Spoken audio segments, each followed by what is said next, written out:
शुक्र है यार, ट्यूशन से तो जान छुट्टी। अब मैं सुकून से टीवी देखूंगा। और बिलाल चल जा और बैग लेके बैठ। पर मम्मा अभी तो मैं ट्यूशन से आया हूँ। पढ़ने बैठता है कि उठाऊं जूता? अच्छा जा रहा हूँ। सारा दिन पढ़ते रहो।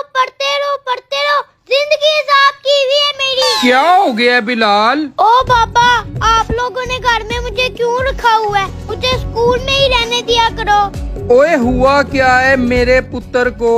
यार पापा, मैं अभी ट्यूशन से आया हूँ और मम्मा कहती हैं फिर बैग लेके बैठ जाओ। तो पुत्र जी, आपका रिजल्ट भी तो ठीक नहीं आता ना।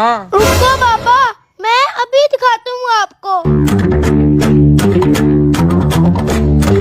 पापा ये देखो, ये इंग्लिश की बुक है और इसकी एक अलग टीचर है।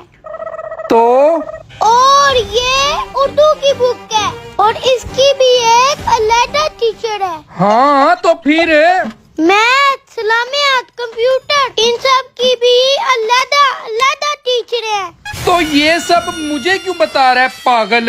ओ पापा, जब एक टीचर इतना सब कुछ नहीं पढ़ा सकती तो मैं बेचारा मासूम कैसे इतना सब कुछ पढ़ सकता हूँ? शेख साहब